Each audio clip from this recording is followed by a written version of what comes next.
독일에 이어 네덜란드에서도 홍명보 감독을 향해 날선 비판의 목소리를 보냈습니다.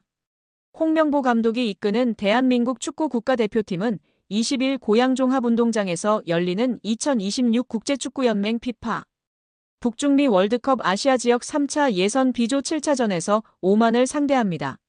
이어 25일에는 수원 월드컵 경기장에서 오만과 8차전을 진행하는데요. 결과에 따라 본선 진출을 확정지을 수 있는 2연전을 앞두고 갑작스레 홍명보 감독이 외신의 주목을 받았습니다.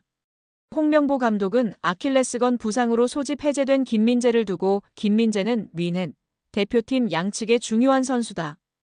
다만 조금 아쉬운 것은 소속팀에서 예방 차원으로 선수를 보호하지 않은 것이다라며 입장을 밝혔습니다.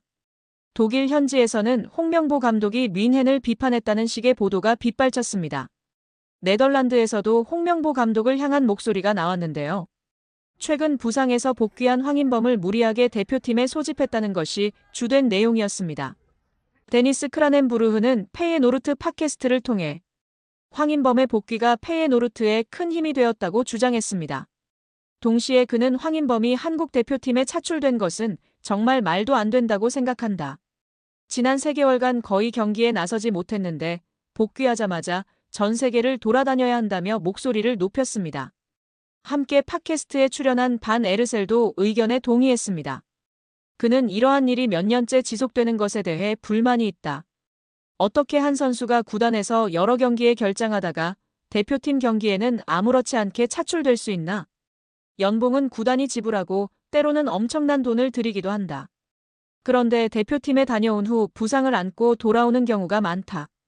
선수들이 자국을 위해 뛰고 싶어하는 마음은 이해하나 그렇기에 오히려 그들을 보호해야 하는 것 아닌가? 라며 홍명보 감독의 선택을 비판했습니다. 실제로 황인범은 지난해 12월부터 부상으로 인해 결장하다 지난 16일 열린 리그 트벤테전에서 복귀전을 치렀습니다. 로빈 반 페르시 감독은 경기 전 네덜란드 ESPN과의 인터뷰에서 황인범의 상태에 따라 경기 소화 시간을 결정할 것이라 밝혔고 황인범은 전반 45분을 소화한 이후 경기장에서 빠져나왔습니다. 실제로 전반 중반 상대와 발이 크게 부딪히는 장면이 있었고 반 페르시 감독은 부상 관리 차원에서 일찍이 그를 뺀 것입니다. 이렇듯 페예노르트가 황인범의 부상 재발 방지를 위해 노력을 기울이고 있는 상황, 대표팀 일정을 소화하며 황인범이 완벽하게 제 컨디션을 찾기 힘들다는 측면에서 네덜란드 언론인들은 홍명보 감독의 결정에 아쉬운 목소리를 냈습니다. 홍명보는 진짜 욕을 많이 먹어야 할 것 같습니다. 지난번에는 그렇게 협회 욕을 하며 감독 안 한다고 하더니 자기가 떡하니 시즌 중에 감독 수락을 하며 1순위 감독 운운하질 않나 자기 선수는 배반하고 이적했다고 욕하고지는 떠나고 이번에는 김민재, 황인범 사태도 그렇고 그냥 홍명보는 그런 사람입니다. 그런 인간입니다. 참으로 답이 없는 것 같습니다. 여기에 과거의 발언 덕분에 홍 감독을 향한 배신감이 너무나 큰데요.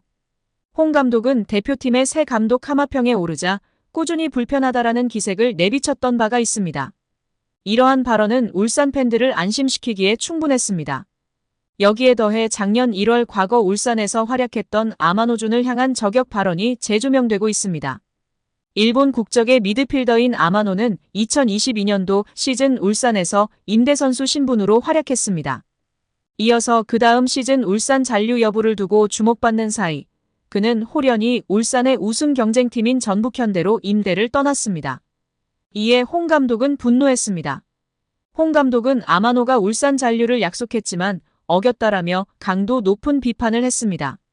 곧바로 아마노 측은 홍 감독의 발언에 반발했지만 울산은 이례적으로 아마노 이적 협상과 관련된 보도자료를 배포하기도 했습니다. 이처럼 당시 두 사람 사이에 벌어진 진실 공방은 많은 주목을 받았습니다. 당연히 울산 팬들은 홍 감독의 발언을 적극 지지했습니다. 그런데 아마노의 배신감을 느꼈던 홍 감독이 울산에 배신감을 안긴 아이러니한 상황이 된 것입니다. 이에 울산 팬들은 홍 감독을 아마노의 이름에 빗대어 아마노 홍이라는 조롱 섞인 별명으로 부르기 시작했습니다. 한국 축구에서 학명으로 가장 두드러진 인물이 바로 지금 이 시끄러운 와중에 축구 대표팀 감독을 맡은 홍명보 감독입니다. 박종환 감독이 대표팀을 이끌던 1995년 한국팀은 코리아컵 준결승전에서 예선에서 쉽게 승리했던 잠비아에 패했습니다. 그런데 이 경기 전날 박 감독의 억압적이고 비인격적 훈련에 불만을 품고 있던 홍명보, 황선홍 등 주전 선수들이 경기 전날 술집에서 대취할 정도로 술을 마신 사실이 언론에 보도가 돼 난리가 났습니다. 그래서 홍명보 선수 등은 징계 위기에 처했는데 이들은 그 제보자로 박 감독을 꼽았고 언젠가 안갚음하리라 맹세했다고 합니다. 다음해 아시안컵 8강 대 이란전에서 한국은 6대2로 참패하였습니다. 유례를 찾기 힘든 처참한 패배입니다. 특히 전반에 2대1로 앞서고 있었는데 휴식 시간 라커룸에서 무슨 일이 있었는지 후반에만 연속으로 5골을 먹은 것입니다. 당사자들은 부인하지만 이 사건은 축구계뿐 아니라 축구팬들도 의혹을 거두지 않고 있습니다.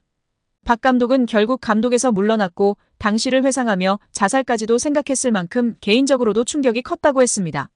한국이 참패를 당하자 국내 언론들은 11회를 이끌고 있는 홍명보가 태업을 이끌었다. 박종환 감독을 끌어내리기 위해 선수들이 태업을 했다라는 등의 뒷말들이 나돌기는 했지만 끝내 참패 원인의 진실은 밝혀지지 않았습니다. 당시 한 언론은 홍명보 선수가 과학적이고 체계적으로 지도하는 감독을 원한다며 스파르타식 훈련을 고집하는 박종환 감독에게 노골적인 반기를 들었지만 누구보다도 체계적으로 지도했던 아나톨리 비쇼베츠 전 감독에게도 노골적인 불만을 터뜨렸다고 전했습니다. 조중현 당시 KBS 해설위원조차 홍명보가 선수로서의 본분을 망각한 것 같다. 옛날에는 감독의 그림자도 밟지 않았는데 어쩌다 이 지경이 됐는지 모르겠다고 개탄했다고 합니다. 하석주 전 전남 감독은 최근 언론 매체 오센과의 인터뷰에서 11회는 그냥 봉사단체다. 내가 회장을 맡고 있다. 라고 밝힐 뿐 특별한 이야기는 하지 않았었습니다. 한 스포츠 에이전시 대표가 대한축구협회의 감독 선임 과정에 대한 불공정을 폭로하고 나서며 화제입니다. 자신을 JP스포츠그룹 대표이사로 소개한 전 피에트로는 19일 자신의 SNS인 인스타그램을 통해 대한민국 국민 여러분들에게 한국 남자국가대표팀 감독 선임 과정에 관한 진실을 밝힌다며 저는 금전적인 이득이나 수수료, 어떠한 부분의 이익도 바라지 않고 대한민국 축구의 보탬이 되고 싶었다고 밝혔습니다.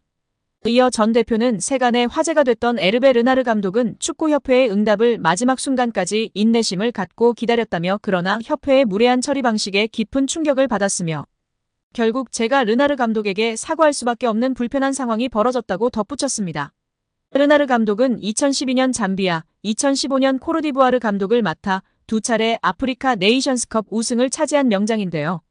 사우디아라비아를 2022 카타르 월드컵 본선으로 이끈 그는 조별리그 C조 1차전에서 리오넬 메시가 이끄는 우승팀 아르헨티나를 2대1로 꺾는 파란을 일으키기도 했습니다. 2024년 파리올림픽을 끝으로 프랑스 축구협회와 계약이 만료되는 르나르 감독은 차기 한국 대표팀 사령탑 후보로 거론된 바 있습니다. 전 대표는 이번 입장에서 출국 전 이미 짜인 대본처럼 홍명보 감독의 선임이 결정됐고 이에 대한 협회의 불투명한 행정 절차는 너무나도 실망스러웠다며 유로, 스페인 우승을 거둔 루이스 데라 푸엔테 감독 등의 만남을 위해 이임생 대한축구협회 기술발전위원장에게도 제안했지만 답변조차 받지 못했다고 토로했습니다. 전 대표는 유로 국가대표를 우승한 감독이 9억 원을 받는데 홍명보 감독이 그보다 더 큰 금액을 받는 이상한 상황이 결국 벌어졌다며 공식 채널로 리스트를 요청했음에도 불구하고 무시하는 거만한 태도. 선임을 먼저 정해놓고 나서 리스트를 요청했음에도 통보하지 않는 이상한 행정. 대한축구협회는 두려움을 조장하는 곳인 것 같다고도 적었습니다.